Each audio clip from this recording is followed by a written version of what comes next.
बाबूजी, आज डांगास महादेव मंदिर में सारे जो रेलवे भूमि अधिग्रहण कर रही है, जिनके खेत जा रहे हैं वो किसान इकट्ठे हुए हैं, तो क्या निर्णय लिया आगे आपने? ये निर्णय लिया वही कि ये जो क्लेम दे रहे हैं हाँ डीएलसी रेट हूँ, हाँ। ये 0% है। हाँ। कोई इनका महत्व नहीं है। अच्छा। जब तक अपन के यहाँ डीएलसी रेट क्लियर नहीं होगी बाजार रेट से, तब तक ये काम शुरू नहीं करने देंगे। डीएलसी रेट तो बाबूजी जैन मान लो अबार आपने अटे गाँव की है जो कि लगभग 60,000 रुपये है। हाँ। और मतलब सवा 75,000 मान लो। 75,000 में कौन सी जमीन है? कोई नहीं आएगी, कहीं नहीं आएगी। तो इसे लेके बड़े स्तर कम से पर कम बाजार की रेट यहाँ पे 7-8 लाख रुपये है। आपकी क्या आगे की रणनीति, क्या बड़ा आंदोलन करोगे, धरना करेंगे? जी। सुशील जी, आज क्या निर्णय लिया आपने? आज महादेव जी मंदिर में हम सब लोग यहाँ इकट्ठे हुए हैं। कल हमारी एसडीएम कार्यालय मीटिंग थी, तो वहाँ मुआवजे के लिए हमारे जो खेत जा रहा था उसमें 1.25 गुना मुआवजा डीएलसी रेट का तय किया है गवर्नमेंट ने। 1.25 गुना तो 75,000 हो रहा है। हाँ, तो ये 75,000 रुपये तय किए। तो 75,000 में तो क्या आता है कि बीच मतलब कोई सी जमीन नहीं आती है जी। तो इस मुआवजे से हम संतुष्ट नहीं है जी। तो आगे के लिए हम यही कहते हैं भाई बड़ा आंदोलन करेंगे जी। तो इसमें हम आशा करते हैं कि भाई जो हमारे गांव के प्रतिनिधि हैं, बाकी लोग हैं, जो और पॉलिटिशियन है, भाई हमारा साथ दें और हमारे साथ आए। और हमारा साथ देंगे तो आगे भी चुनाव में हम लोग उनके साथ रहेंगे। जो भी हम अभी जैसे रेलवे के 30-40 लोग यहाँ इकट्ठे हुए हैं, जबकि यहाँ आज ज़्यादा लोग नहीं आए हैं, तो ये आशा करते हैं भाई हमारे साथ आए और हमारा साथ दें और हमें उचित मुआवजा मिले। ताकि सुशील जी, एक चीज़ और है, जो ये रेलवे लाइन निकल रही है, आप कल वहाँ मीटिंग में थे, तो इसमें रास्ता भी तो रुक रहे हैं ना, सारे रास्ते हैं।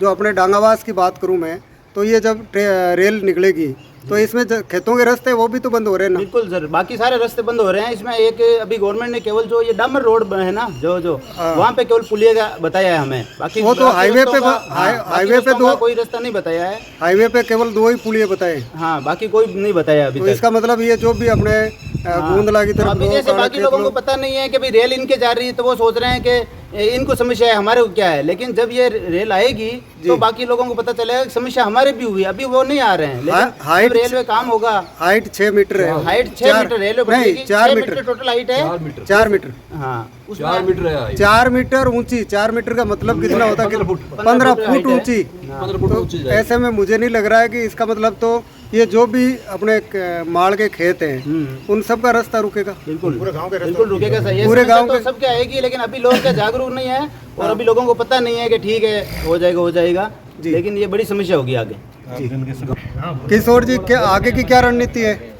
आगे की हम इस डिपार्टमेंट से पूरी संघर्ष करेंगे जी। इस डिपार्टमेंट ने हमें कहा है कि हम डीएलसी रेट से आपको रुपए देंगे, वो हम लेने के लिए तैयार नहीं है जी। जो बाजार मूल्य है जी, उनसे हम जमीन लेने के लिए तैयार हैं, उनसे कम हम नहीं देंगे जमीन। और आगे हम संघर्ष करते रहेंगे जब तक ये बाजार मूल्य से हमें रेट नहीं देंगे जी। राजू जी, क्या निर्णय लिया आज? निर्णय ये है किशोर जी, रेलवे मुआवजे के तौर पर कुछ नहीं दे रही है, 0%। 75,000 में तो एक प्लॉट भी नहीं आता है जी। कहीं प्लॉट ले तो 10 लाख से नीचे प्लॉट नहीं आएगा, कहीं बाहर भी ले तो 75,000 में क्या आता है? 75,000 में एक भैंस नहीं आती है जी। 1 बीघा जमीन कैसे देंगे जी? इसलिए धरना बड़ा होगा और सब मिलके देंगे। गांव वालों से ये आशा करते हैं कि गांव वाले भी साथ हो जाएं तो अच्छी एक दीवार खड़ी हो जाएगी। इधर कोई ना तो उधर जा पाएगा, उधर वाला इधर नहीं आ पाएगा। उनके खेतों में बड़ी मुश्किल से जाना होगा। वो कल चारा भैंस जानवर जितने भी हैं, मतलब अपने खेती बाड़ी तो रुक रही है ना? पूरी रुक जाएगी। अभी उनको पता नहीं है, लेकिन आने वाली टाइम में बहुत बड़ी समस्या होगी डांगावास गांव में। रास्ते को लेके पूरे रास्ते बंद है जी। सुशील जी, कल प्रशासन जो दिल्ली से टीम आई उसके साथ में मीटिंग थी, तो उसमें क्या निर्णय हुआ और आगे की क्या रणनीति है? कल जो सर्वे टीम दिल्ली से आई, उनके साथ 26 गांव के किसानों के प्रतिनिधियों ने बैठ के 3 प्रमुख मुद्दे थे कि भी एक जो रोड मैप बनाया है उनके बारे में समझाओ, एक पेड़ पौधे, मकान, डैम, ट्यूबवेल, जो बोरिंग जो भी आ रही है जी, उसका मुआवजा किस प्रकार से दोगे। तीसरा, जो भूमि का जो अधिग्रहण करोगे उस जमीन का पैसा कितना दोगे जी। तो 2 मुद्दों पे तो किसानों की सहमति बनी जी। लेकिन तीसरा जो महत्वपूर्ण मुद्दा है कि हमारी जमीन का डीएलसी। अब डीएलसी कम क्यों है, कैसे? ये किसान को तो कभी नहीं, तो हमारे बाप दादाओं को पता था जी। हम तो खेती करने वाले हैं, जमीन जो पूर्वज छोड़ के गए अपने खून पसीने की जी, उनको बो रहे हैं, खा के पेट पाल रहे हैं जी। जो पूंजीपतियों के चक्कर में जनप्रतिनिधियों ने जो हमेशा कम रखा, उसकी सजा किसान क्यों भुगते हैं? ये बात उनको बताई तो बोले हमारे तो हाथ बंधे हुए हैं, हम कुछ नहीं कर सकते, हम तो डीएलसी का 1.25 गुना ही देंगे जी। उसके बाद किसानों ने, हमने गांव-गांव यात्रा शुरू की जी। कल रात को 6 बजे सोगावास में थी जी, 7 बजे सरगवासनी में थी, लाइव में आज मीटिंग सुबह करके आए। और अब डांगावास, चुंदियाँ, भेड़ा, आगे जिंटियाँ, रियाँ, आलन्यावास, कोट, नाद और लाडपुरा और रावतखेड़ा, यहाँ तक के सब किसानों से आज मीटिंग करेंगे। अभी तक जो 4 गाँव में मीटिंग हुई उसमें सब ने तय किया है जी कि जो ये हमारी ज़मीन का जो बाजार मूल्य है कम से कम उतना पैसा दो कि ज़मीन के बदले हम ज़मीन ले सकते हैं। मानवीय रूप से हम हाथ जोड़ के प्रशासन से निवेदन करते हैं, कलेक्टर साहब से भी निवेदन करते हैं कि इस बात को आप जयपुर के रास्ते दिल्ली पहुंचाओ और किसानों की जायज़ मांगें। ना तो हम कोई हिंसक प्रदर्शन करना चाहते हैं, ना हम अव्यवस्था करना चाहते हैं। हमारा आंदोलन 100% शांतिपूर्वक होगा, प्रशासन के सहयोग के लिए होगा और विकास के हम साथी हैं, पूरक हैं। किसान कौम ने समाज के हर हक और अधिकार की लड़ाई में किसान के लिए आगे रहा है, लेकिन सरकार ये 60, 70, 80 हज़ार रुपये देकर अगर अपना पीछा छुड़ाना चाहती है तो ये किसानों के साथ जाती होगी। मैं इस गांव से लेकर विधायक महोदय तक, वार्ड पंच से लेकर विधायक महोदय तक निवेदन करना चाहता हूँ कि आप जनप्रतिनिधि हो, जनप्रतिनिधि का दायित्व है कि जब जनता को कोई तकलीफ हो तो आप साथ में खड़े रहें। तो मैं वार्ड पंचों से भी निवेदन करता हूँ, सरपंचों से भी निवेदन करता हूँ और एमएलए साहब से भी निवेदन करता हूँ, आप हमारा साथ दीजिए।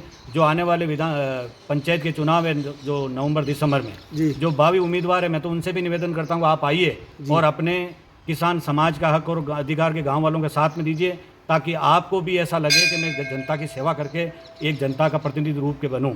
तो सबसे निवेदन करते हैं कि आप साथ दीजिए और ये न्याय की लड़ाई, अगर हम गलत हैं तो आप हमारा साथ मत दो, लेकिन एक बार जहाँ सही है हमारे साथ आओ, बैठो, बात करो, लड़ाई सबकी है। दूसरा, गांव के जो ये कच्चे रास्ते हैं कटान के, ये सब बंद हो रहे हैं। केवल और केवल जो डामर की सड़क है वहाँ पे अंडरपास होगा और जो नेशनल हाईवे वहाँ पे ओवरब्रिज होगा, उसके अलावा कोई सुविधाएं नहीं मिलेगी। आप बाद में पछताओगे, रोओगे। अभी तो समय है कि अपने भाइयों का साथ दो और ज़मीन एक बार चली जाएगी, किसान तो सहन कर लेगा, लेकिन रास्ते के लिए आप, हमारी आने वाली आपकी पीढ़ियाँ रोएगी और आपको हमेशा गालियाँ देगी। जब सब लोग इकट्ठा होकर लड़ रहे थे तो आप मजाक बना के घर पे बैठे थे। और सबसे बड़ी समस्या आप कोर्ट कचहरी में जाके देखो, अभी कोई भी अगर राजस्थान के, तो सबसे ज़्यादा कोई लड़ाई है तो भाइयों के बीच रास्ते की है। तो यही समस्या आपके साथ और आएगी। तो मैं निवेदन करता हूँ कि ये सबको, लड़ाई को हम सबको मिलकर लड़ना है, शांतिपूर्वक लड़ना है और बिना किसी कुछ हाव हल्ला के नियमों अनुसार लड़ेंगे, लेकिन हमें मजबूती के साथ खड़ा होना है। धन्यवाद।